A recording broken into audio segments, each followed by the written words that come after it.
me. I love hearing what you Oh, you want to hear what I want to say? So, Don is, I told you a little bit about him, but Don is um, he is a guru of conducting and voice, uh, and is an incredible music educator. Has a career that uh, spans maybe what 50 something years. Um, has taught every age level there is. Taught college at Pasadena Community College for 37 years. Am I right? Something like that. He was the conference honoree at ACDA Western Division. He is a author, a conductor, a voice teacher, all the good things. And we just respect him so much out here. He's a name that I think that everybody should know. His specialties are tuning, which Laura was hinting about, on just intonation, if you know anything about that. And although he says that conducting is not his thing, his specialty, that voices, it's hard to separate the two from Don. So to sing with Don is singing with a master singer and teacher and conductor. So there's a little bit about Don. I don't know. I can talk forever, but go ahead. Do you I think? guess the key to it is I'm still singing. I'm 72.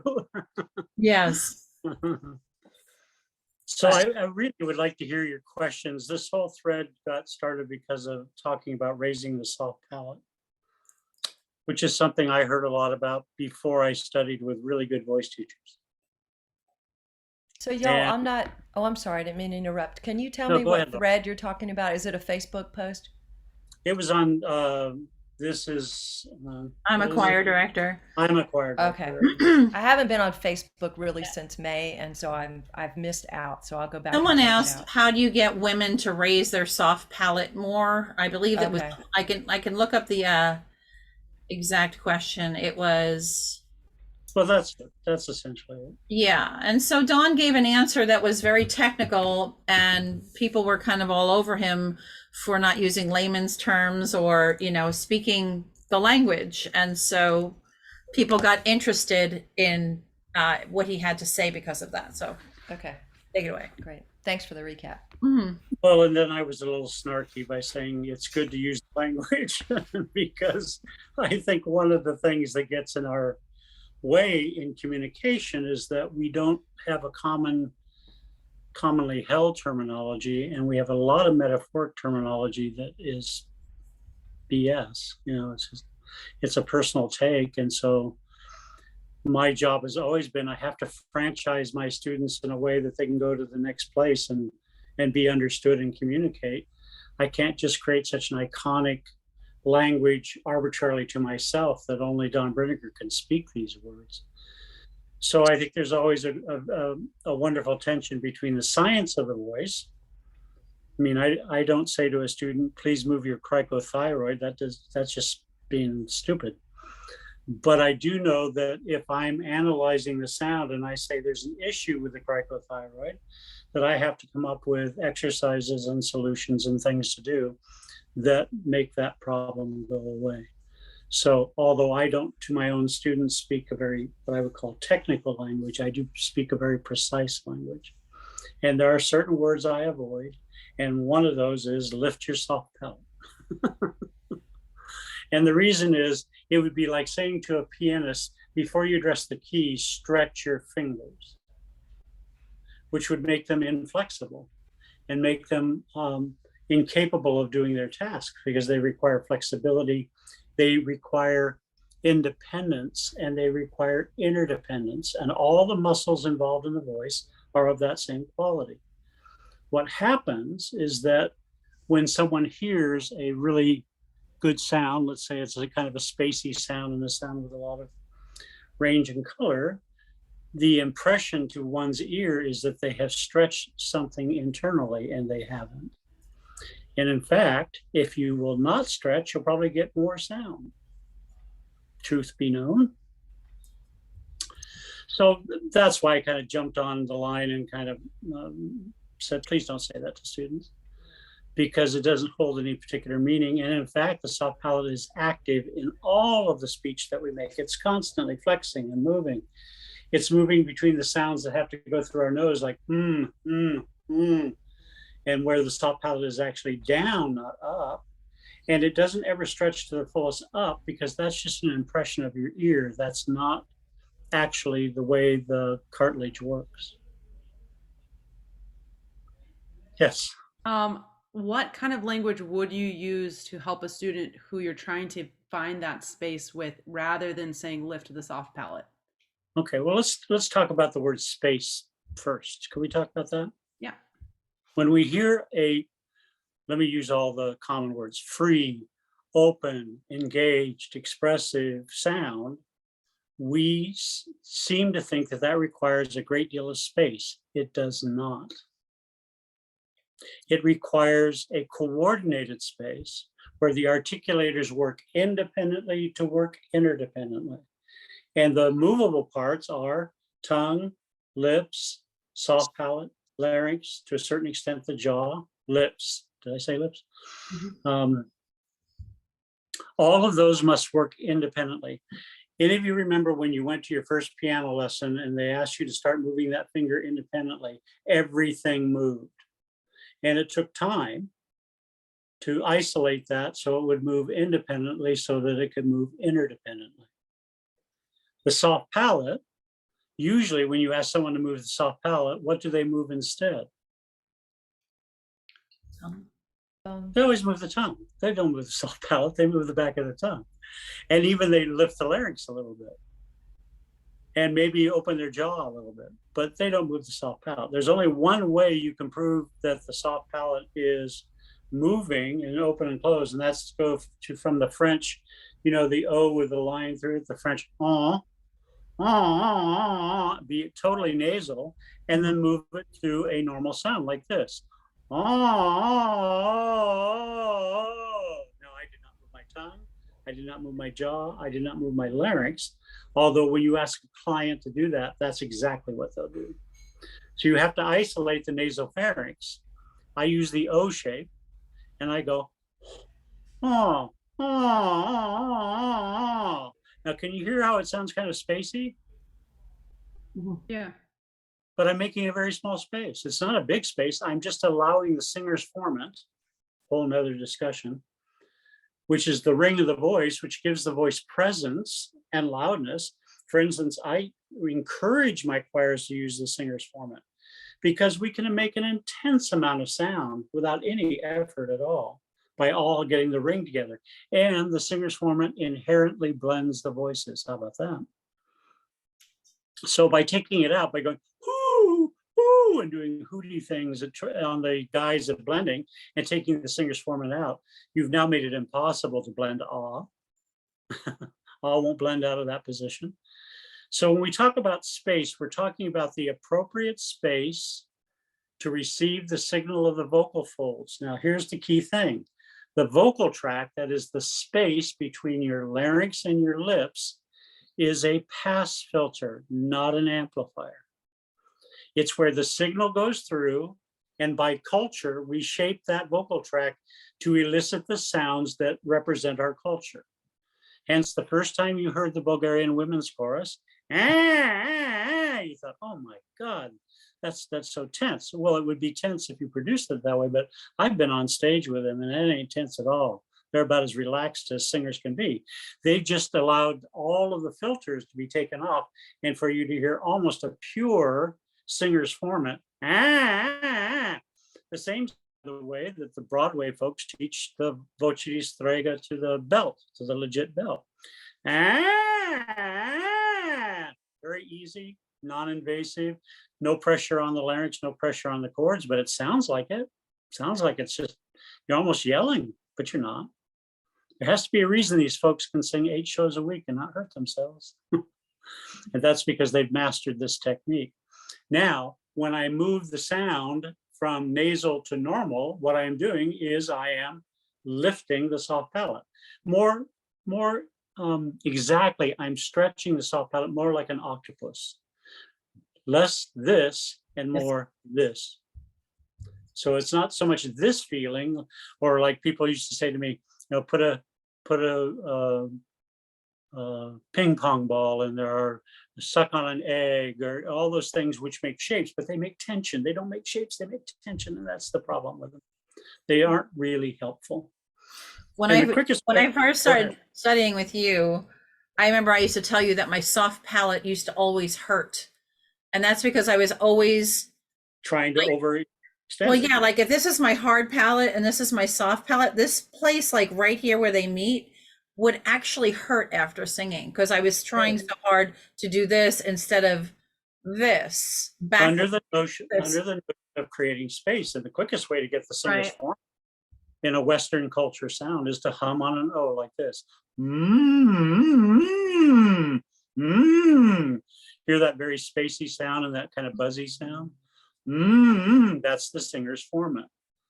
And so it's not flat-faced, but it is shaped, but it's the shaping that's important, not the space. Does that make sense? It's how we shape it, not how much space we create. Now, if you're Jesse Norman, you can stick a fist in that space. But if you're Don Brinegar, I can only put a couple of fingers because my mouth just isn't that big. I have that, my teachers who made me do 3 fingers created so much tension, and it took years to overcome that. That's why I'm kind of, animate, and I kind of get my dander up when I hear people talk that way, because you're not helping with the term flexibility, coordination, or balance. You're just creating different places to put tension, which tension is always interpreted, by the way, as energy. It just happens to be misplaced energy. Does that make sense? So we want to place the energy in the instrument in such a way that it doesn't feel like you're doing anything. It doesn't feel effortful. All athletes know this, right? So if I migrate from and open it up, what has exactly happened is my soft palate's gone from down to up. And if there is similar quality between the hum on an O and an ah, your soft palate has done what it's supposed to do.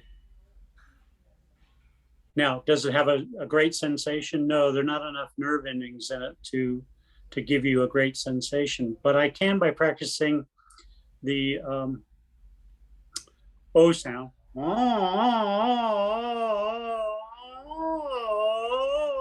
rotating back and forth, and not letting my tongue move, not letting my jaw move, not letting my larynx move, just allow the soft palate.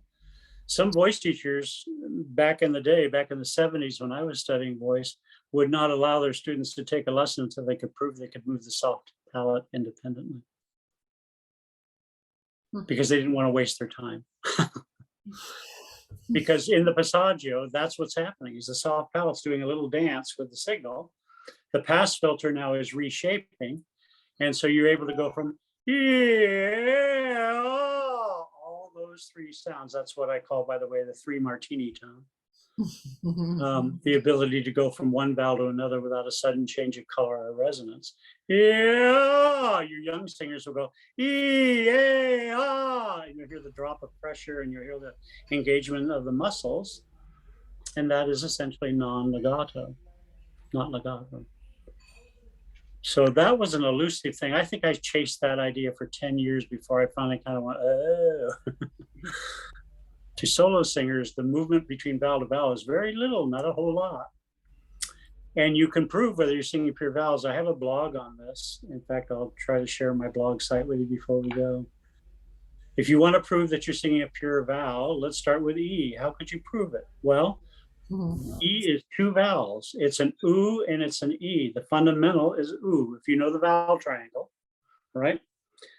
Oo is here and E is here. They share the same fundamental. Well, I was fooling around about 45 years ago at the piano, and I put my hand over my mouth, and look what I found. E, oo, E, oo. So if you sing E and then put your hand over your mouth, oo should appear. Go ahead and try it. Put it on mute.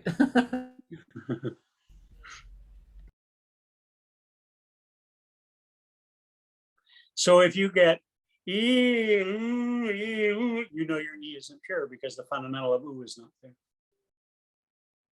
Quickest, easiest way to know if a student's singing a pure vowel. not based on taste and not based on what sounds I prefer and what I like, just based on the acoustical physics of the whole damn thing.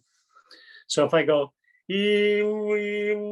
I get a pure ooh, I know my E is right. And that's especially important for young men because they must modify towards ooh as they ascend. Notice the corners of my mouth came in and my bottom lip rotated out. We call that the singer's embouchure. And so for the basses, they tend to add a little jaw distance in it. And for tenors, we keep it narrow and here so that we can phonate the high notes. If I don't,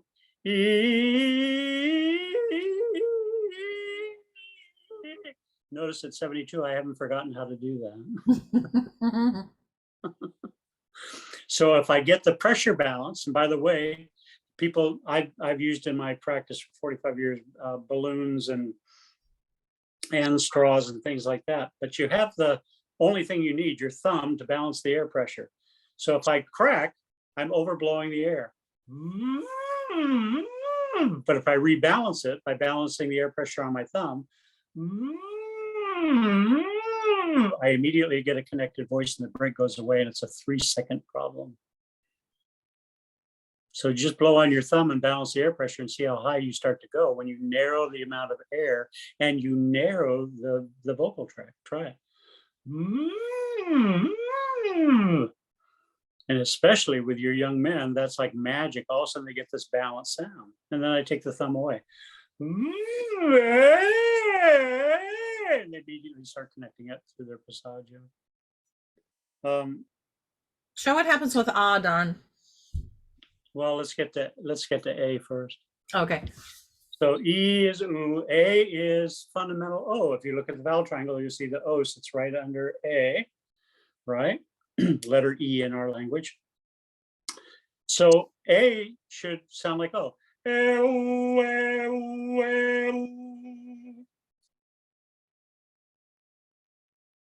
For some of you, it'll sound like ooh, which means you do not have enough physical shape of the arch of the vocal tract. It's too, your tongue is probably too high and your soft palate is probably too tense. Is that starting to make some sense to you all? Are you experiencing those things?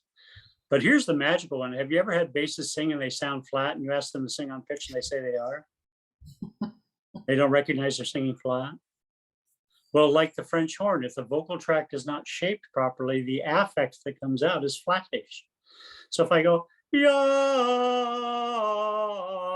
you're hearing tension and you're hearing a space problem and you're hearing things you want to fix. But the simple thing is just to get their bottom lip to go out. And it solves the problem immediately. And so therefore, if their embouchure is not correct, watch what happens to the pitch. It modulates down a half step. And that's why they sound flat, but think they're singing the right pitch. So by reshaping my vocal tract, exactly what Wendy's doing, she's getting that beautiful lip embouchure, right? Exactly. The rule of thumb is just try to keep a tongue's distance between your lips and your teeth. No more. Doesn't have to be more than that, but it should not be any less than that. So if I go, yeah, notice that my embouchure gets larger, doesn't it? And women might open their mouth a little bit more. Because remember, women, you are mostly fundamental on once you get above middle C. What does that mean? It means that you don't have any overtones really working in the sound. You're really mostly pitch fundamental. You're much more associated with a flute or recorder in terms of quality of tone. You can intensify that and you can add some weight to it, but generally the octave above middle C, you are at almost pure fundamental at that point. So I know I've been indirect in my approach to the soft palate, but the soft palate goes where it needs to go to make the vowel pure. And if you want a pure vowel, there's your test. Does that make sense? It's a very easy thing to test. And even with a choir, and I even have on my phone, I keep, and I sometimes use this with my choirs. It's kind of fun. But I use Spectrum Analyzer. Oh crap, it has to upload. But you can go on app stores and get these Spectrum Analyzers. And when you sing in it, all the vibrations happen exactly as I described. E is split, O and A are closer together, and ah sits all by itself. And the reason that the ah is so hard to blend is because it's unique to every human being. I can find E by position, I can find A by position, but I can't find ah by position. It's an acquired taste. Will you explain the vocal triangle? Vocal triangle is the representation of the vowels in terms of their relationship to the acoustics of frequency and vibration. So the triangle starts at one end where you have the highest vowel in frequency E, and you have the lowest vowel in frequency oo, and you find out that they share the same low frequency.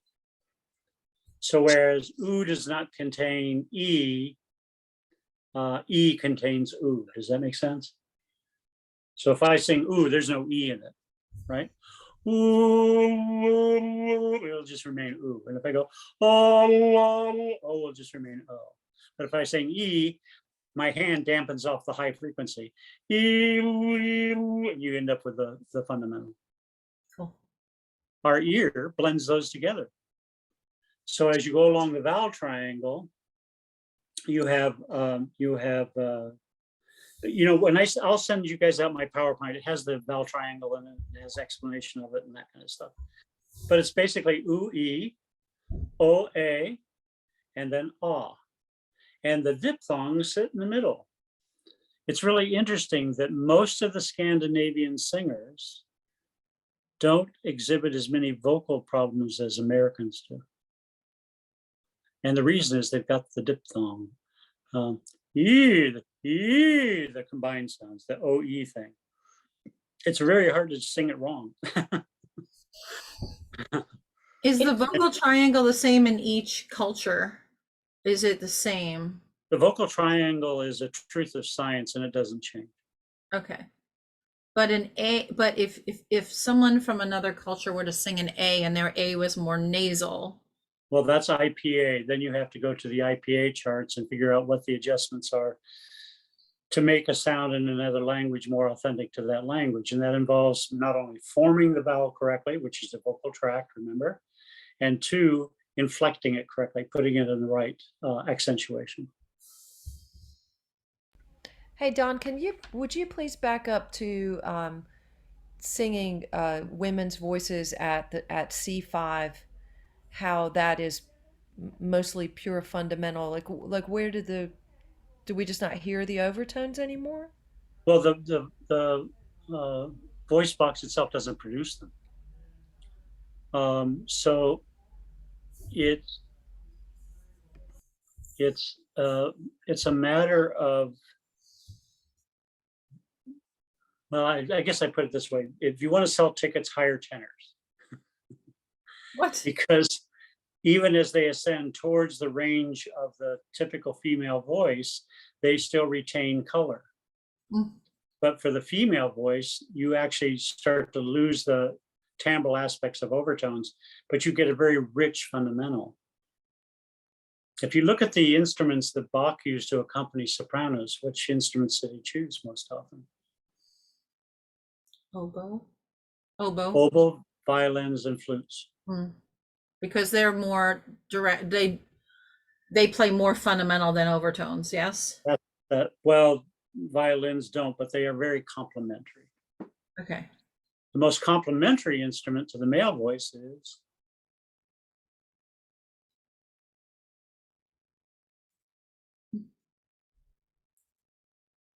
French horn. Horn. I was going to say French horn. Yeah. Because of its overtones and its very close proximity overtones. You know, the French horn player can actually play all the half steps on the horn with just the lips. I was a trumpet major and I could do the same thing with my trumpet. I could play all the half steps with just my lips. Singers can make any kind of color or sound that we want, and women can certainly add weight to their voice, but generally it's done by prizing the singer's formant, which is basically the combining of the third, fourth, and fifth formants of a vowel. and intensifying that singer's format with vibrato. And that tends to create the coloristic effect, where the male singer can rely on just the overtones themselves. If you're not sure what overtones feel like or what they are, let me give you a little exercise I do with my choirs all the time. If with one hand you sing do, do, you sing do, that pitch right there, do, and with your other hand you sing so, and then go back and forth. Do, so, do, so, do. Now this time I want you to sing do, but I want you to raise your hand to sing sol, but just think it, don't sing it. So sing do, do. Notice anything happen to your do? Did you feel how it kind of got a little bit longer and deeper? Just add the soul in your thinking. Do. By the way, a choir will inherently blend when you do that. I call this putting soul in your do. And sol is the first overtone of do. Do you guys use Kerwin symbols?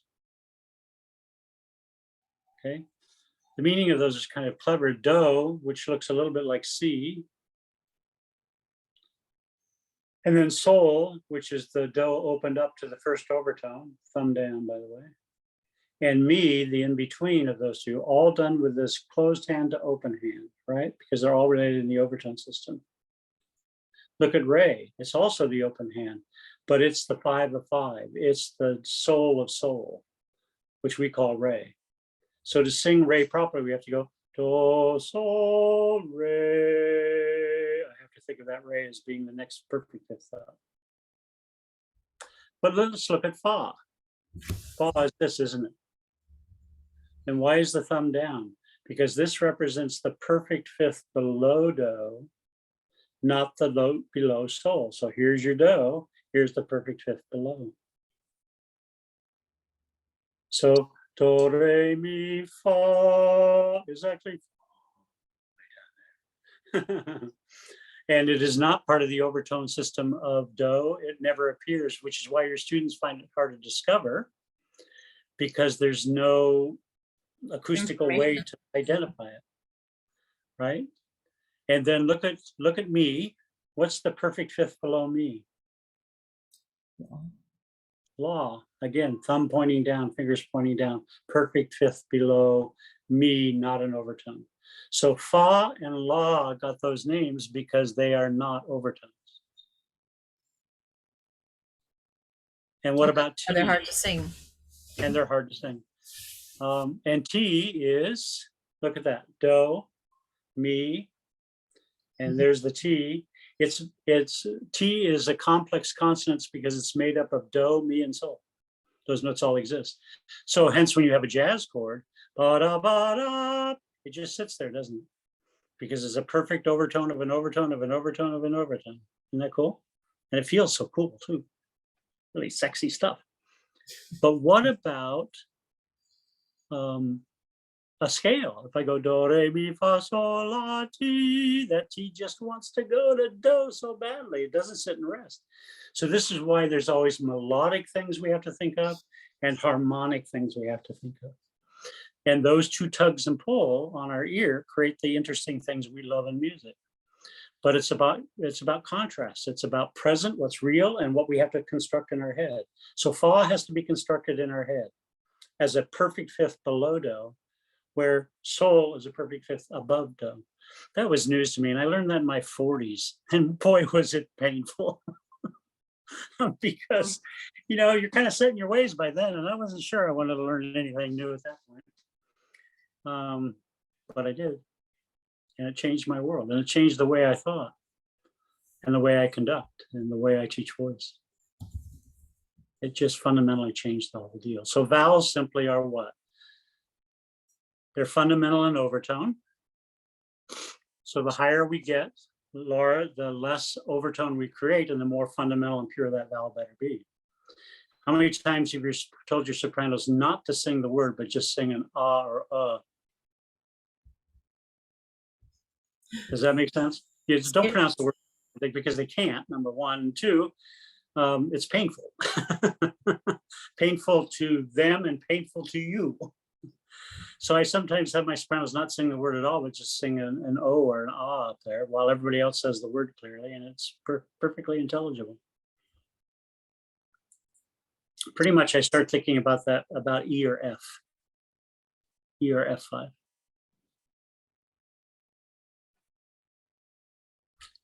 Think of who was the great Australian soprano, Sutherland.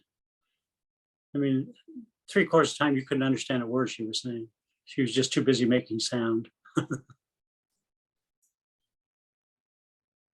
Okay, so I said something very quickly, but I want to dwell on it for a second. All the articulators must work first what? Independently. Independently. And they must work independently so that when they work together, they work together. Does that make sense?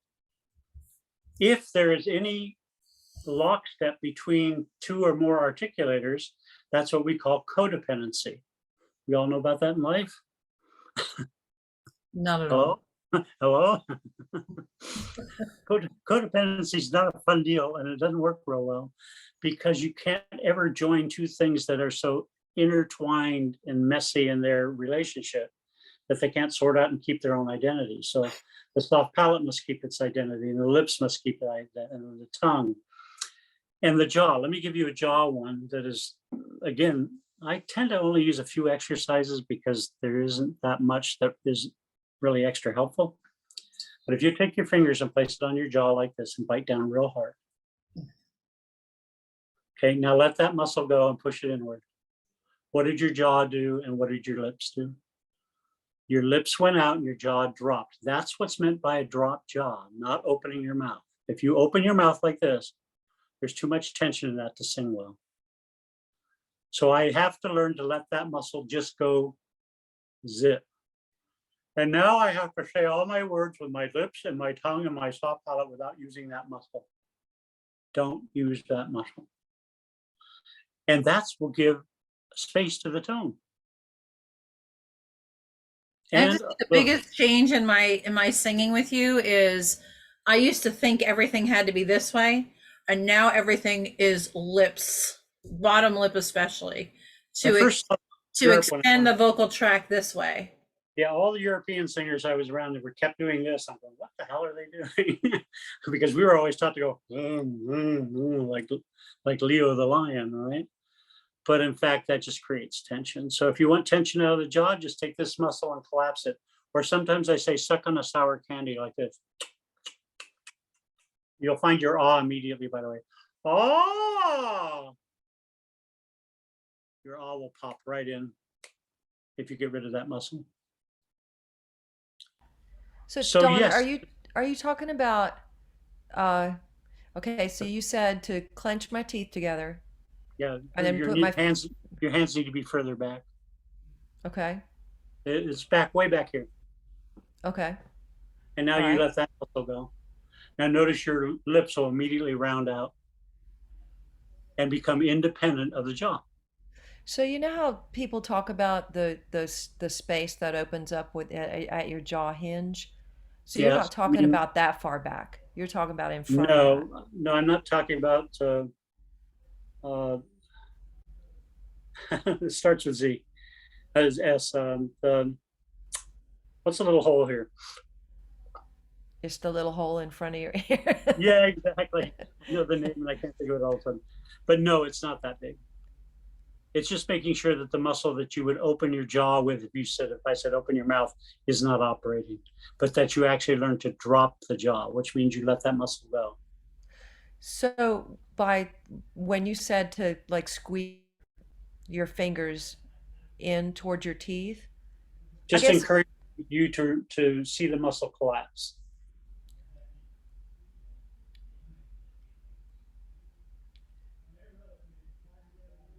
Jenny, you're muted. The synovial joint. Sorry, it came back to me. Synovial joint. So if you put your fingers here, just notice your lips are independent now, and they're not moving your jaw. And the rule of thumb in my studio is the jaw only moves after the lips do, not before. Oh, I put it in that specific of an order. You form your vowels this way, not that way. thank you. I appreciate that. No problem. It takes tension out of the voice so quickly.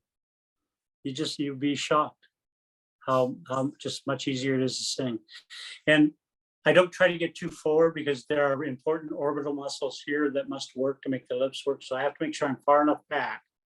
It's the muscle that sticks out when I bite down. That one way back there. And then if I let that go, notice how everything rocks Lips forward. goes, yeah, it goes this way. Yeah, everything rocks forward. Don't and open your mouth, Laura. Just like if you, just let it cave in like this. yeah. Yeah, that's good. That looks good. Now hum on that. Mm.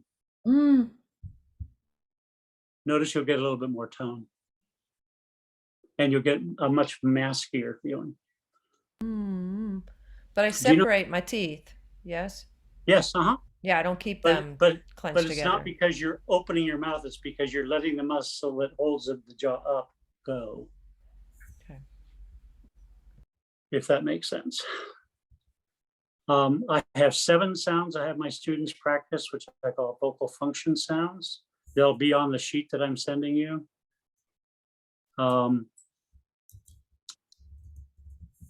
Shoot, let me see if everything's gotten so discombobulated. Oh, there it is. I'll be sending you this. Is that a pro art? Yeah. I and think it's got, you have it?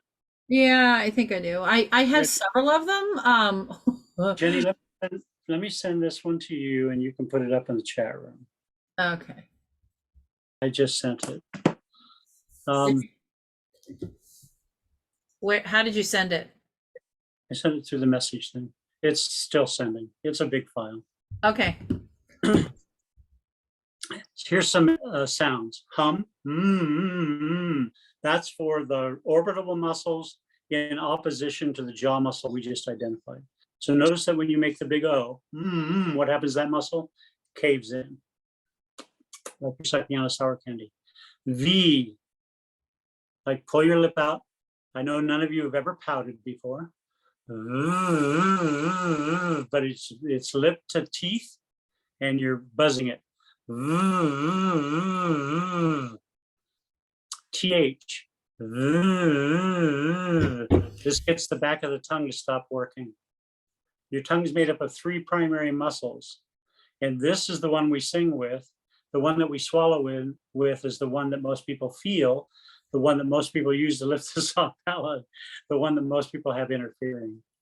And so I have 4 exercises for the tongue. Z, and I'll do them again. TH, then Z, Z, N, nana, and then as in sung, and the other sound is the nasal, so you know that the larynx is down. Sometimes helps, by the way, to have your client push their sinuses in like this. So they get a very nasal pharyngeal sound and no neck muscles. And then have them switch in and out and see if they can move the soft palate independently. Let's see if I can. It's still coming. It's still sending. Do you want me to just open the PowerPoint here and share it? Let's Sure, see if I can. Wait, hold on. Let me see if this works. Yeah, I can just share my screen. Hold on. Well, and then put the file in the. Yeah. Where did it go? Pro art.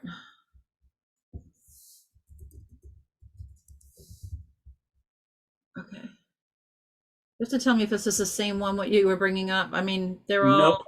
Nope. I have several different pro art functions. Let's see if this one is it. This one? Yep. Okay.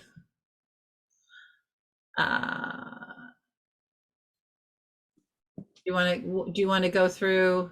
No, I just, You I want the want vocal? You wanted the I just want you to drop it into vocal fun. Oh, okay. You don't well, want. yeah, keep going down, See if I can find the vocal functions. keep going down, I'm keep going. going, I'm trying. keep going It's down, just so fast it goes. keep going down, keep going down, keep going down, Okay. keep going down. Oh, it's getting there. What does APROART mean? What's APROART? APROART is an anagram for, there's the vowel triangle, by the way. Yeah. I'll send this all to you. Can I ask a quick question about that vowel triangle? Because that looks a lot more complicated than what I was writing in my notes. You said oo is at the bottom, and then e is at the top, and then o is at the bottom, and then e is at the top, and then what Right, was stop right there. Yeah, yeah, third one? there are many different orientations to the vowel triangle. And it depends on how you're oriented to the frequencies. So the low frequencies of E is the vowel oo, literally the vowel oo. And the E it has higher frequencies. My hand dampened off the higher frequencies, leaving only the lower ones. Right. So the orientation sometimes is the triangle pointing down. That's just changing where the frequencies work. So you have to look to the left and right to see how those are working. Very often it's done in another way, but if you just look it up online, you'll see 10,000 different. But what was the third one? You said oo, then e, and then o, and then e, and then. Yeah, Wendy, the key concept is that oo and e are related by fundamental. O and a are related by fundamental, and ah is independent by itself with no relationship with the other one. Gotcha. So here are the sounds. Here's the IPA. Here's that. Here's that. Z, th, on. Those are the 7 sounds. Isometric means you're just isolating one muscle group against another muscle group, and you're putting them together in such a way that those muscle groups become fatigued. In athletics, what do we call that? Stretching. All athletes stretch, and all singers should stretch, but we don't need stretching of our legs or our hips or our tummy or anything else, because those muscles have been working all day and they're pretty well keyed in. They just have to become better coordinated. The only breath, by the way, I use is this. Could you put everybody back up? Yes. Okay, and then drop that into the chat room if you would. I'm trying. I did, and it's not going there. But okay. So I've learned 1,000 different breathing techniques, and teachers obsess on it quite a bit. My teacher at SC, Bernard, said to me one day, he says, Brinegar, breathing is a 15-minute concept. If you teach it longer than that, you never got it in the first place. I mean, I had put hands on their ribs and bending over and expanding the back, and I can tell you 1,000 things I've done. Here's the one last exercise I use with all my students. Take your hand, blow some air into your hand. Feel that the air is kind of cool. Now I want you to quietly, without making a noise, take a breath as if you're going to fog up your glasses. Did you notice your throat expanded? Did you notice your chest expanded? Now, hot air only. Let only the hot air out. No noise. What are the only muscles that move? Your abs. And that's called support.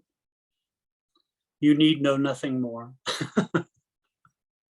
So in other words, if you want a perfect onset and you want the Italian bel canto, what they call appoggio, which means to lean on your breath, then you go like this. Breathe in, hot air out. And I speak high and proud. Hi, hello, oh my. And it's perfect every time, as long as the air is hot. My throat doesn't grab, none of the articulators grab. How about that? You can fog up your glasses, you can sing. I've used that as an audition technique. Can you fog up your glasses? Yes, you're in.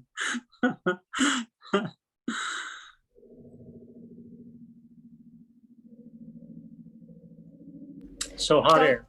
hey Yes, Don, go ahead, Laura. can you circle back? Because I totally got the the ah cover my mouth and it lowered a half step. And what I hear you saying is that I'm dampening those frequencies.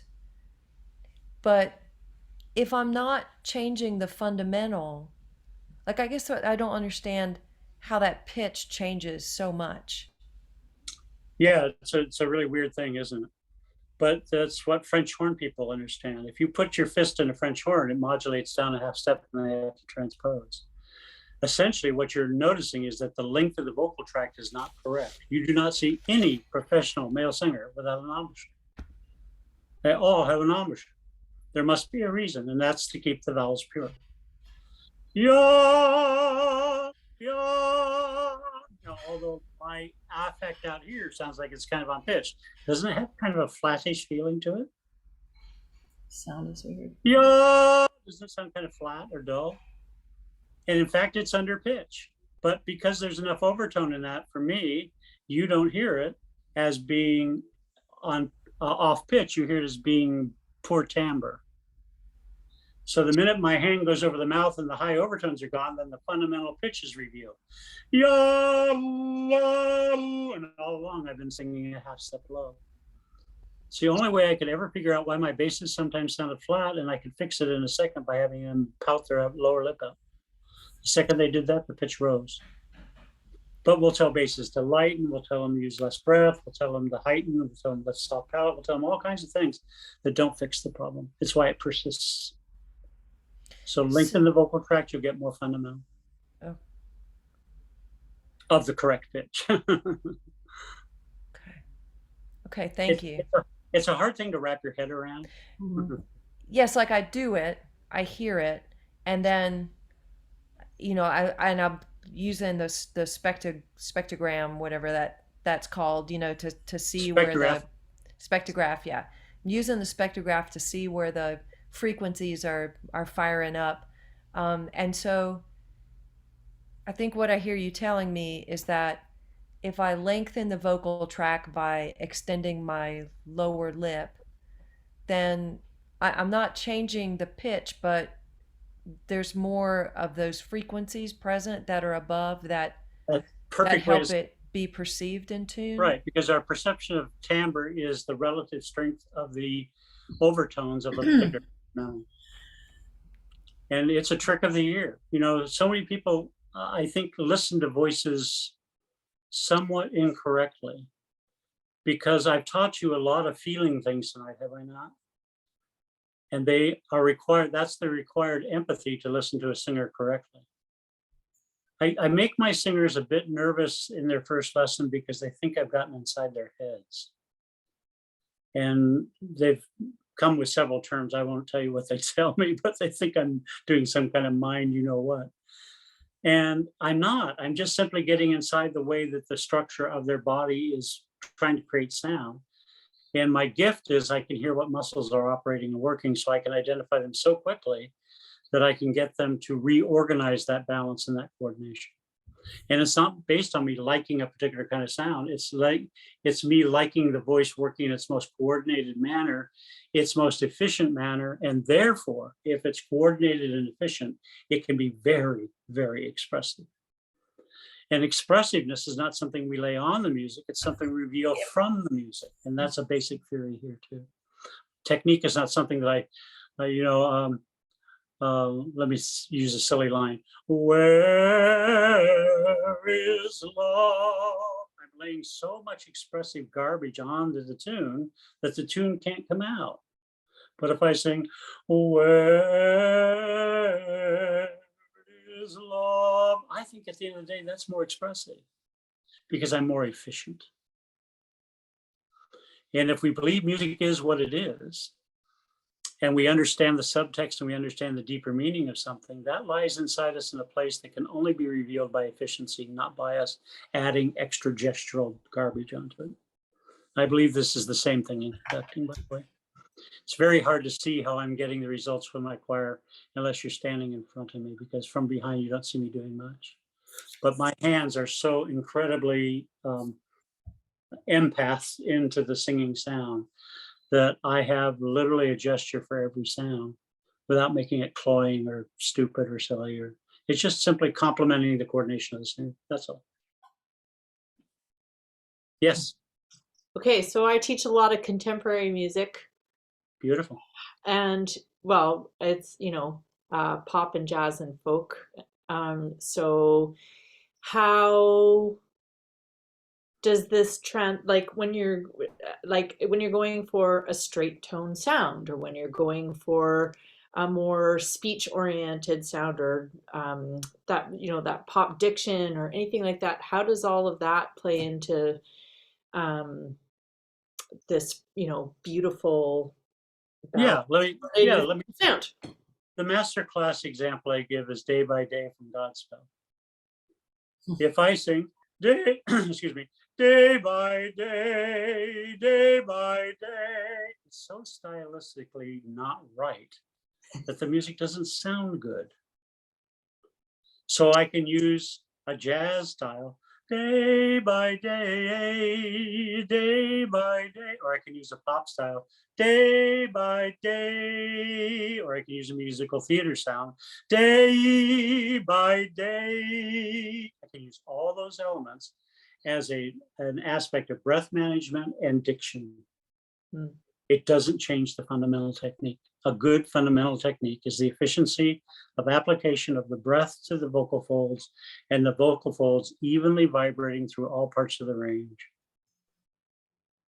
Now, there are techniques like glottal techniques and aspirate techniques. The one that drives me most crazy is the aspirate one, because it's become so sing with a super breathy sound, and it just pretty much drives me nuts.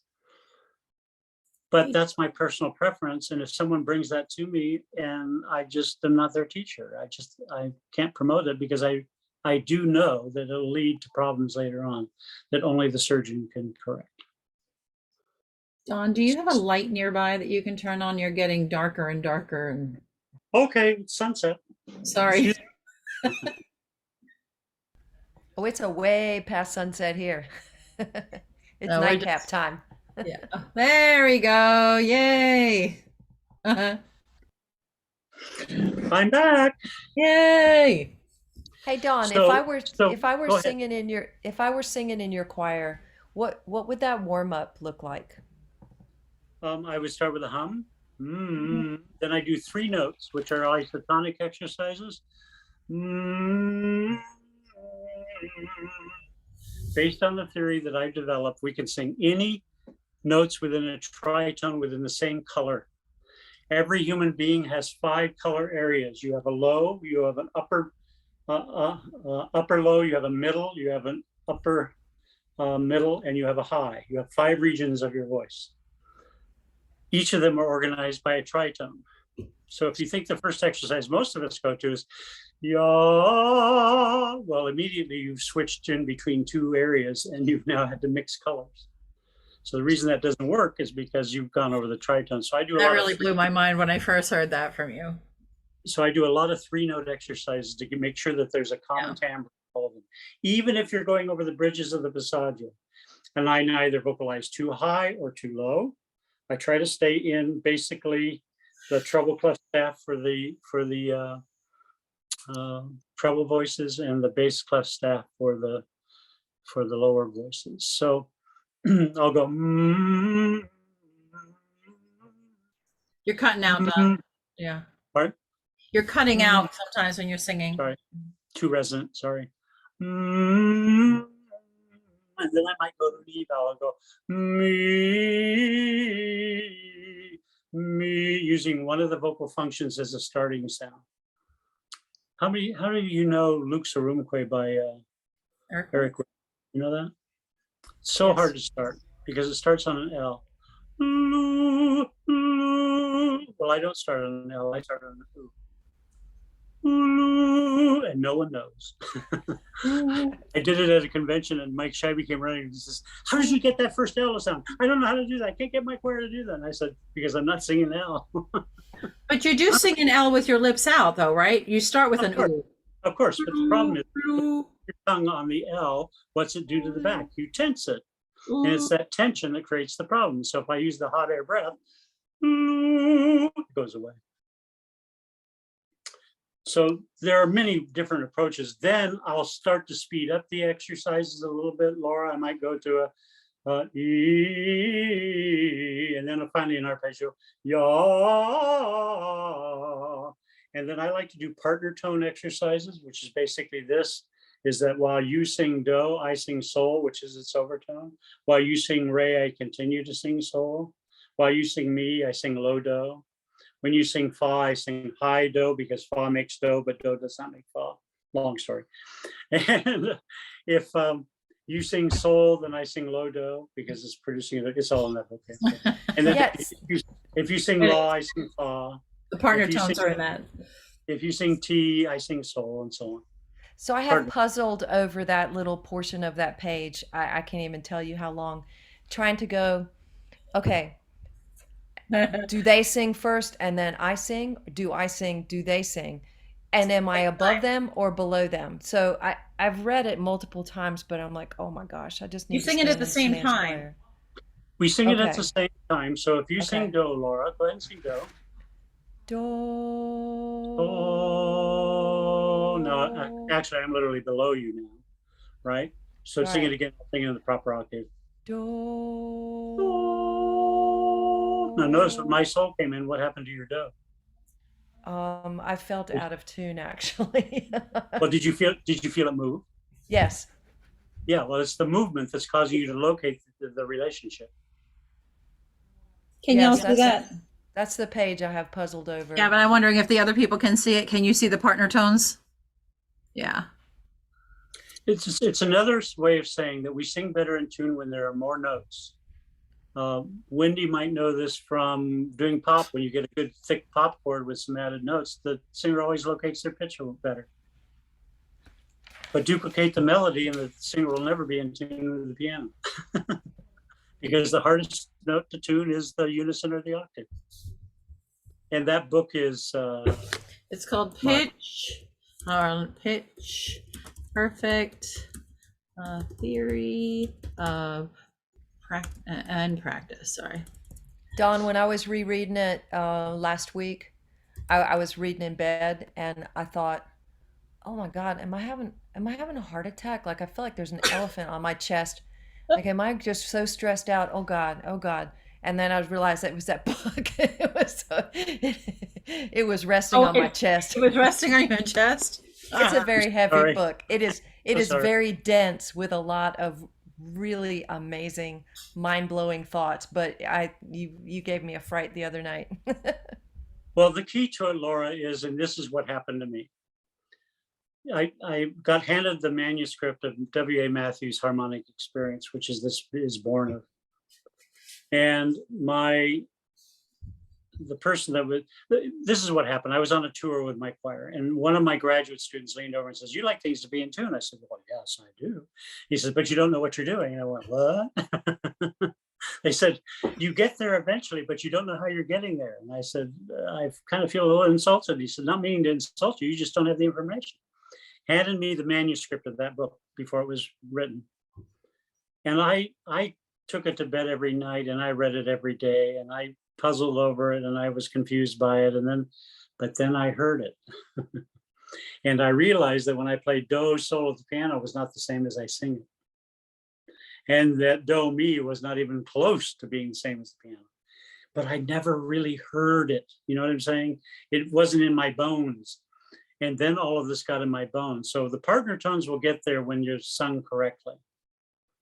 So if it's do, so, do, I've heard a lot of people, that won't do anything for it. It has to be do, so, which changes the quality of do because do has sol in it. And when you connect those two together, they unify and they blend without us having to say, take the vibrato out, without us having to say, change the pitch up or down. You follow what I'm saying? They just self-adjusts because it's nature. So Truth. Don, when you were doing the Choralosophy podcast with Chris Muntz, I went back and re-listened to that a couple of times, and I wanted you to talk more about how like we were singing a cappella and then you know, the pitch drift that happens, you know, generally pretty quickly. And so, and I'm not talking about singing in tune to the piano. Like I understand just intonation as opposed to tempered, you know, the 12 tone tempered tuning. Like I get all the theory of that, but like how do I help the singers to not drift? Like we know it happens, but then Mhm. and so far, like I use a drone. Usually the fifth is the one that seems to hold things together really well. And They then have to and measure their distance from the drone, and their timbre has to match. okay, Drift happens because we match timbre but do not secure an agreed upon reference point. okay. So And do it's you the reference point that's important. and do you find that fifth, the soul, is often the reference point that helps hold things together? It'll help lift the tone a bit, but it's So actually getting people to appreciate the dough and its richness that's inside. what do you most often use as a, I mean, I know it's going to be repertoire specific, but um, are you familiar with Gate Gate, Brian Tate's Very well. Gate Gate? Okay. So you know how that whole first page, Uh-huh. it's A major, All right. and then, you know, then the piano jumps in, boom. Right. You know, like you have to sing it in tune, or at least then be ready to make those adjustments to the tempered tuning when the piano jumps back in.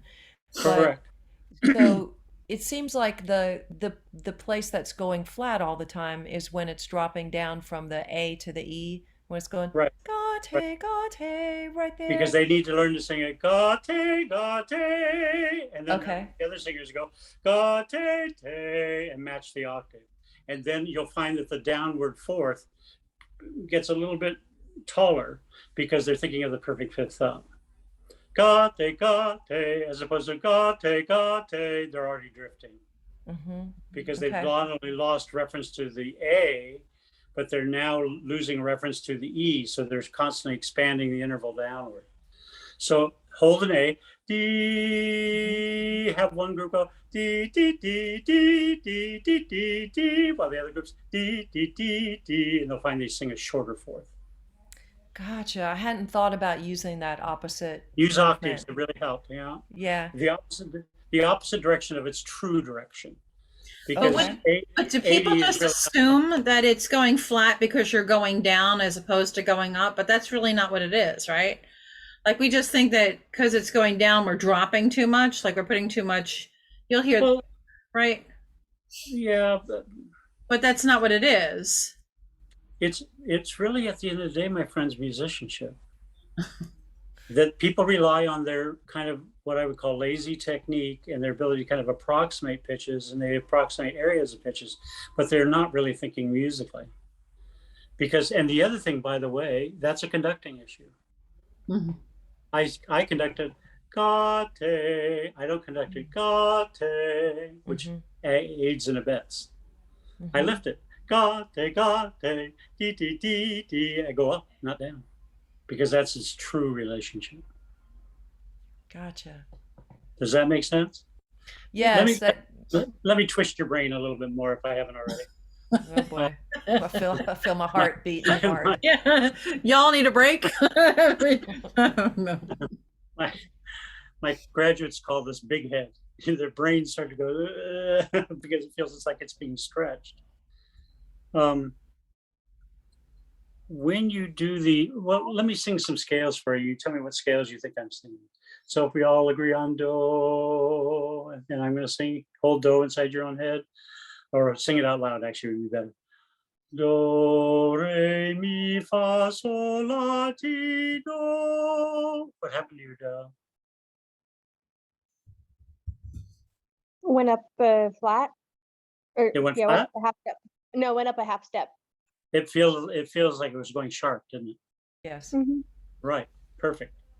Now let me do it again. Hold your do. Do, re, mi, fa, sol, la, ti, do. Did you feel that your do started to shimmer like this? That's equal temperament. Mm-hmm. And the shimmer equals our vibrato. So the out of tuneness of the piano is actually can be kind of an advantage because it does match the rate of vibration of the singer's vibrato, which is about 6 to 7 per second. And then if I sing this one, here's sing your do again. Do, do, re, mi, fa, sol, la, ti, do. Now what happened to your do? And if you feel it get darker and rounder, that's equal temperament. That's just intonation.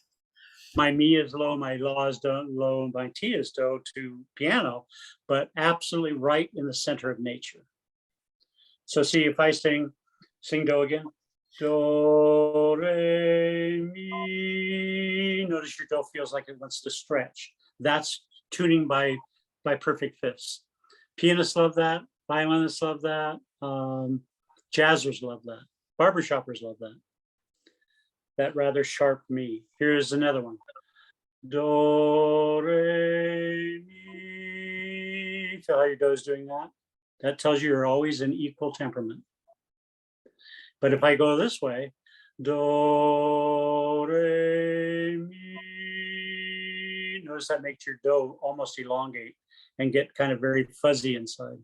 That's always just intonation. 3 different tunings, all 3 legitimate, all 3 correct. You know, pick your poison, take your choice.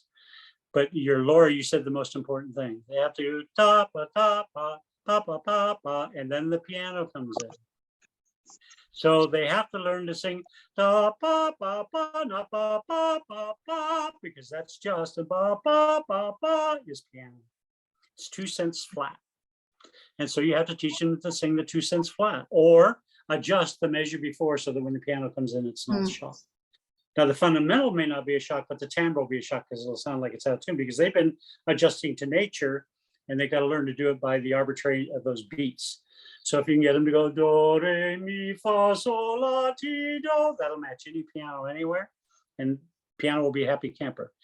But if I sing as a resonant singer and go do, re, mi, and put that color in there, the piano is going to go me, me, me, me, me, and that clash, which is actually about 14 cents, is pretty irritating. In my recording, I'll see if well, you can go on YouTube and find Donald Brinegar singers and find my recording of the Rose songs. The Lordson. Yeah, I actually retuned the choir on the last page before the piano came in. Oh, for Dide Ton? Yeah, we sang 13.5 minutes of a cappella in concert. And then when we got to the last page, I used my hand affect to start getting the shimmer of the piano. Because I hear recordings when the piano comes in, it sounds like it's a little off. Well, the piano's not off. It's just that the choir's more in just intonation. The piano's in equal temperament. So by putting those beats in there, when we sang it, you couldn't hear the piano come in. It melded so cleanly with the choir. But had I gone a page earlier, where I was allowing them to sing in just intonation, which mean for me, I was drilling D flat as loud as I could as a drone in my head. I was just singing, and as long as the choir was measuring their intervals against that D flat, and then I just let it shimmer on the last page so that when the choir melded into the piano, you didn't feel this awful, gee, they're at odds with each other. This is why it's hard to listen to violins play with piano, isn't it? Because the violins turn to third partials and the piano has all third partials out of tune. That's the link to the Rose songs. Mm. Hi, Wendy. Well, I know we've covered a lot of territory. I'm more than happy to do this again.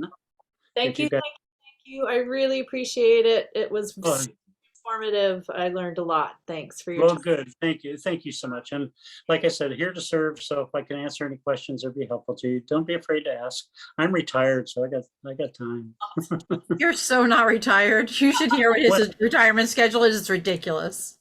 Well, but you know, that's how you stay. That's how you stay alive. But it's been a pleasure to get to know you all. Yeah. And Jenny, if you could put my email and my phone information in the chat room, I'd appreciate it. Yes. So with the thumb, for helping deal with the voice crack, so are you just holding it right in front of your mouth? Yes, or it's like you're humming on your thumb and you're equalizing pressure. If I overblow, it goes like this. It gets strained. And if I underblow it, I have to get the air pressure balanced. We call this supra above and sub below air pressure. Those must be in balance. That's what the straw is all about. That's what blowing into the balloon is all about.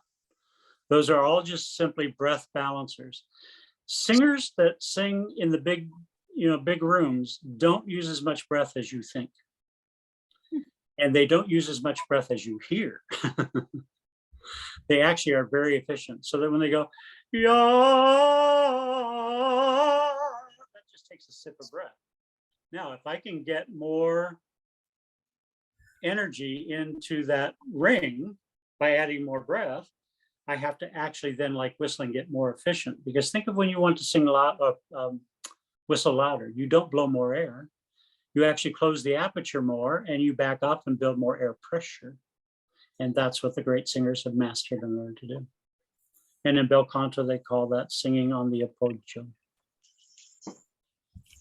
Access. Bub works well. Keep that little air pocket inside. There's all kinds of things you could do. Use your imagination, but just don't tolerate exercises being done badly or incorrectly. Because if any of you have done any weight training or athletic training, do one exercise wrong and you can put the muscles of your body so out of balance. And so what I've often done is when you have a problem child and you don't know what to do, record it and send it to me and I'll be happy to listen.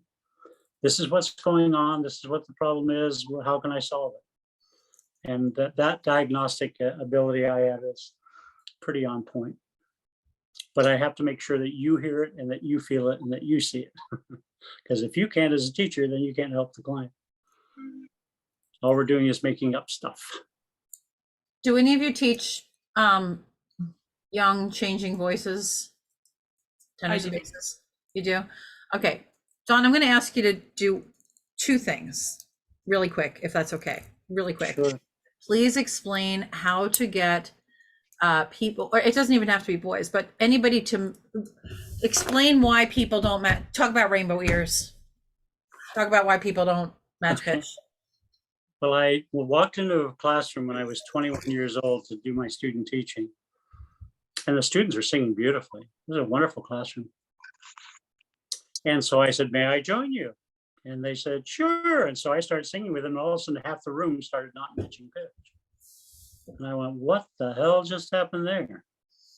So I thought about it for a second. I thought, oh, I'm singing an octave below them. They're searching for me. So I put my voice up an octave, sang at their pitch level.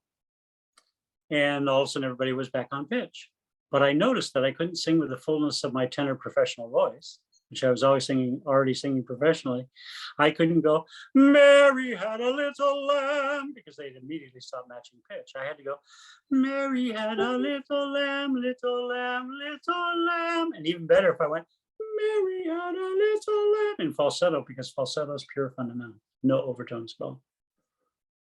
So I found that if I gave them a context of no overtones, recorder, ocarina, flute, human voice at the falsetto or light level, they all match pitch. And so I realized that when I went down in my voice where there was color and overtones, they started searching for me and they lost their security of finding the fundamental. And then some students couldn't find the pitch at all. And we tended to say, oh, well, you just can't match pitch, so you don't have any talent. Instead, they have rainbow ears, I coined it, because they're hearing all the colors. They just don't know which one to pick out. Isn't that nicer than saying you're tone deaf? Because they're not tone deaf. They are tone rich. They just can't pick up the right one. And if you notice when they pick up, what note do they usually pick up? It's like, do your kids usually drone around a fifth? They're usually like, sometimes, like I always found that my kids sang off pitch and we're always singing like a fifth below. That's right. Right. Because that's the first overtone. So That's they're right. actually hearing that louder than the fundamental. That's right. And the instrument that's least helpful is the piano. Don't use the piano. I see so many people, I use the piano and I just find them and then they get bullshit. They don't hold on to pitch. I've done this too long. Every student at PCC, Pasadena City College, who couldn't match pitch had to come see me the first week of class before they went to their musicianship, before they went to their guitar lessons, before they went to their piano lessons. You can't match pitch, go see Don. And I got everyone to match before they left the office and understand how to match in the environment where there was so much going on that they were distracted. But isolated to the fundamental, Mary. The other thing they do is they don't understand the interior world of audiation. So if I do this, they either would avert their eyes or they'd look at me with that blank stare of, why are you moving your lips and no sound coming in? Because they had not hooked up that that sound is inside their own head, that they can sing a tune inside their head. And here's the other tell. There's two other tells. Get the kids in a circle and have them walk to the time of the music, and the ones that don't match pitch can't step in time. That's number one. And now I forgot number two. Well, stepping in time is an aspect of being able to, oh, don't put them next to the strong singer, put them next to your weak, strongest musician, someone with kind of a breathy voice. So when you go like this, Mary had a little lamb, you hear the gap? The gap is where the notes of the tune are. That's why they don't sing in tune. Ah. And so I learned this from training, doing therapy with stutterers. Stutterers are taught to emit breath before a phoneme. Hi, how, are you? They'd have to do that for hours before they could get the coordination. See, what happens in stutter is that basically the vocal folds close and stop and freeze. They're frozen. And the only thing that unfreezes them is breathiness. So get that singer, particularly a male singer, past voice change to go, Mary had a little lamb, then go, Mary had, and they'll match right away. Mary had, because they're not hearing anything but fundamental. And then go from that to normal. Mary had a, Mary had a, Mary had, and they'll usually go right along with you. If you get too big of a sound, then they generally go off pitch again. Because again, rainbow ears, they hear all the sounds. Which one do I pick? And it's getting that inside feeling. Oh, that when I do the lips, I have them repeat it with the lips. So do you hear a voice inside your head? Yes, I do. Sing what you hear inside your head. Mary had, and they usually get it right away. If not, I just keep doing that back and forth until they've internalized it. Rhythm works the same way, doesn't it? Rhythm is an internalized, according to Dalcroze Rhythmics, internalized concept that we move to the music, not an external that we try to match by coming back in. It's something that we feel internally. My third grade teacher used to turn on a recording, then turn it off, have us keep clapping and see if we came in the right time. What a cool concept. And where did she learn it? Well, she taught for 30 years the Hopi Indians in the Arizona desert. And just happened my dad hired her. My dad was superintendent of schools because she was such a brilliant educator. And that was her lesson about music to us, the internalization of rhythm, which she had observed in the Native Americans. So I was very lucky when I was young to get these kind of very oral and rhythmic understandings locked in beside my body, which they're just missing. They're not deficient. They just simply are not able to discriminate out the pitch. Isn't that cool? Yes, thank you. You're welcome. It's life-changing. And I've never had a client not cry when they've been an adult. They've always wanted to match pitch. And when they can, they just like look at you like, where has this been my whole life? Well, it's because adults, and here's the thing that just frightens me about America, when we don't understand something, we make it into an evil, fearful thing. Automatically. And educators do it all the time. Choir directors especially, please don't do that. There is a solution. And so I have a statement I make to all my conducting students. I think Jenny can repeat it. When you experience frustration on the podium, that is a cue that you need information. It's not their behavior. It's you need more information. And so all I'm doing is saying, I'm willing to be information for you if you want to use it. Happy to help. I must say that I do this every year for many, many people. And over the years, people just kind of forget about it and go about their way because we're like rubber bands. We return to our former form. But when you stretch this way, it's important to stretch far enough that our clients benefit from this kind of information. Hey, Don, Sure. can I backtrack to one Sure, thing Lord. that you said Sure. earlier? When I asked you about warming up with the Yeah. choir, and you said that you stayed on the staff. So I conduct a women's chorus. So Right. um, if I don't go above that, I get a lot of freak out. Like, you didn't vocalize high enough, and our repertoire is high, and no. So I read an article today that said, if you want people to do what you want them to do, give them a because. So if I say to them, we're gonna warm up this evening and we're gonna stay within the staff because, help me finish that sentence. Because we're practicing our balance coordination. We tend to get unbalanced and uncoordinated at the higher notes. So although we might attack them, we're not really practicing them well. Let's remember two words: rehearsal and practice. What does rehearsal mean? Literally means to rehear. I think it's a code word for playing, to finding, discovering, changing, molding. So therefore, I'm going to vocalize you guys to F sharp tonight. I know there's a B flat in the next piece. We're going to use this as a bridge to how you do that. Because when we vocalize that as a group, it doesn't come out so pretty. And some of you are not capable of doing that, get a little bit louder, and therefore the B flat doesn't really secure itself. But I'm only going to concentrate on those of you who have to sing it. And so therefore, you're the ones I'm going to vocalize on that when I get to that spot in the music. That would be my because. And the vocalises then are drawn out of the music to be helpful to that. And one of the ways I do that, by the way, with female sopranos is I make them take all their breath away. If they're a squeezer, I make them blow out their breath like this. Yeah, and use only the last reserve of their breath. And they'll always sing the notes cleanly. They won't overburden, they won't pack all the bad things that they do. It'll just get good real fast.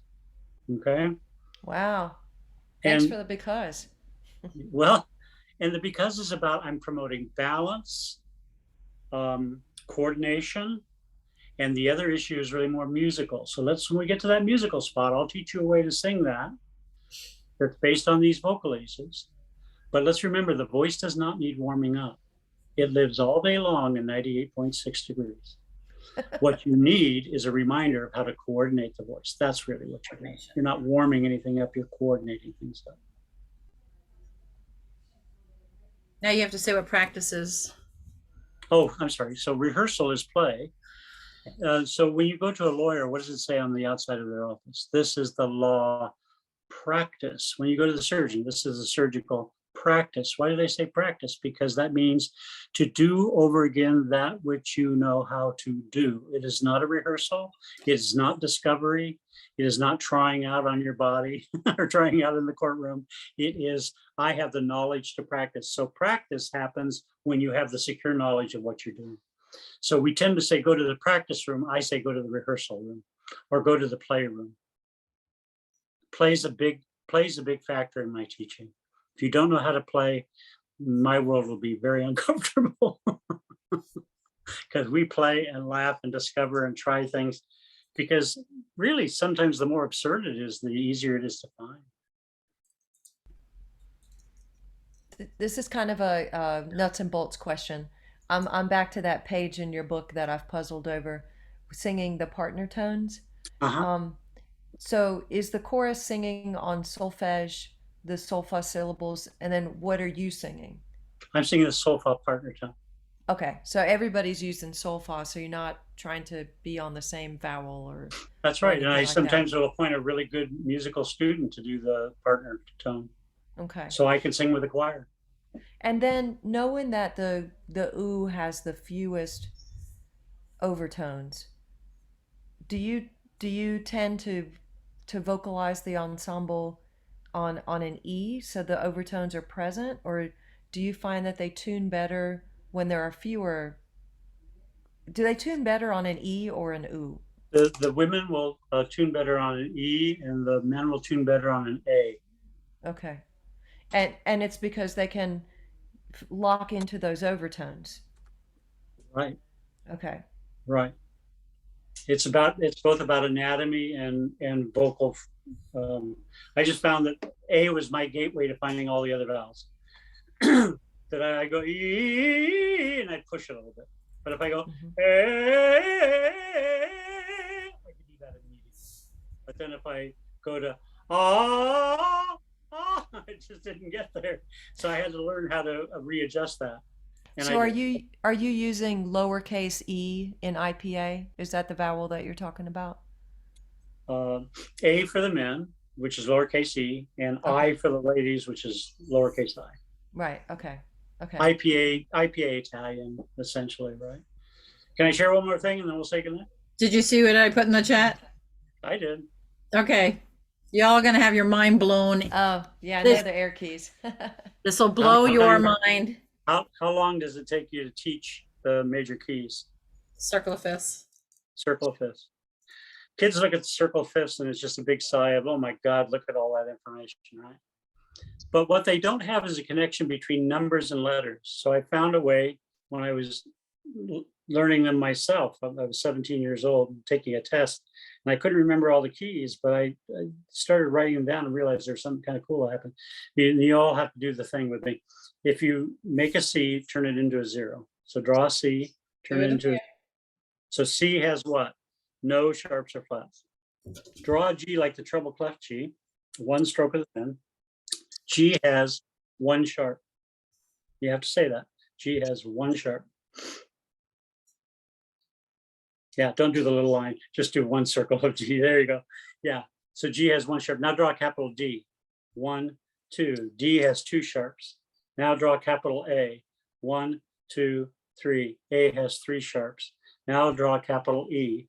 1, 2, 3, 4. E has 4 sharps. So with me? All right. Draw the Greek B like in BC Comics. 1, 2, 3, 4, 5. 1, 2, 3, 4, 5. B has 5 sharps. Draw the lowercase f. 1, 2, and draw the sharp box. 3, 4, 5, 6. F sharp has 6 sharps. And draw box C. 1, 2, 3, and the sharp box. 4, 5, 6, 7. C sharp has 7 sharps. So here's the rule of complementation. Any chromatic pair, which means they share the same letter name but not the same spelling, adds up to the number 7. So C had what? C had 0. And box C plus the sharp box had 7. So 0 and 7 is 7. Now draw a D. 1, 2. If D has 2 sharps, D flat must therefore have 5 flats. Rule of complementation. Draw a capital A. 1, 2, 3. If A has 3 sharps, A flat must have 4 flats. Draw the Greek B. 1, 2, 3, 4, 5. If B has 5 sharps, B flat must have 2 flats. And at that point, I put F, C, D, A, E, B across the top and show them that the first 2 sharps are F sharp and C sharp, and the first 5 flats are B flat, E flat, A flat, D flat, and G flat, going forwards and backwards. And then they begin to understand what perfect fifths are and what the fifth relationship is. And then I show them on a staff by starting with C, 0, D, 2, E, 4, F sharp, 6, jump up to G, G, 1, A, 3, B, 5, C sharp, 7. That's all in the book. And flats the opposite direction. And they get a visual on the staff representation of what the sharps and flats are doing.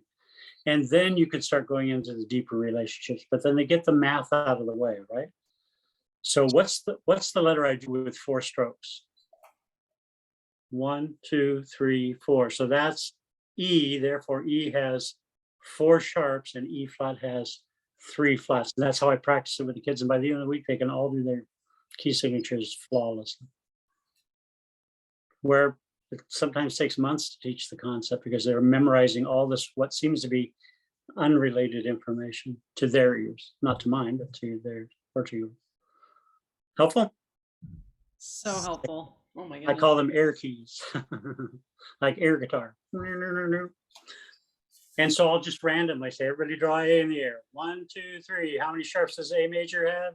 3 sharps. How many flats does A flat have? 4 flats. And you just have them shout it out. You know, I'll do it randomly right in the middle of a piece, or while they are, moving to the next tune rather than talking. Let's practice some of these things. So that by the second week of school, all of them can look at a key signature, and I try to choose music with a major key signature. Otherwise, it kind of blows the problem, because we have to learn about other relationships of keys, don't we? Galaxy, did you ask for the name of the book? Oh, this is just something that blew my mind when you said to write out when you write out the order of sharps and then you do it backwards, it's the flats. Like, I didn't even realize that until I saw it in here. The other thing is that what else is F, C, G, D, A, E, B? This is an earlier relationship, huh? Well, they're all perfect fifths. Yes, but what are they representative of? That's the order of the white note modes. F is Lydian, C is Ionian, G is Mixolydian, D is Dorian, A is Aeolian, E is Phrygian, B is Locrian. But that has this meaning anciently. Everybody hold do. Do, keep holding do. Do, re, mi, fi, sol, la, ti, do, re, mi, fa, sol, la, ti, do, re, mi, fa, sol, la, te, do, ra, mi, fa, sol, la, te, do. Those doing the flats, notice your do got darker. And that's what modes meant. It was the change of the tonic into a brighter or darker. Lydian was bright, Phrygian was dark. It wasn't about mood. It was about limited modes of Color, yeah. All righty. You fried, Don? I'm fried. I've had a good time. Thank you so much. This has been Thank you, amazing. Don. It was fun meeting all of you, and it's just fun. I'm just glad that you did it. You know, you always wonder who's going to bother to show up, but I just love that there are people out there that want to know more stuff and want to know correct information and not just like mysteries that get put out there that nobody understands. So go out and stretch those soft pellets. Thank you, Don and Jenny. Thank you for reaching out Welcome. and sending me the link. I appreciate y'all so much. You're All right, welcome. take It was nice to meet everyone else. Bye. Y'all. Bye. Bye. Thank you. You're welcome. Thank you. And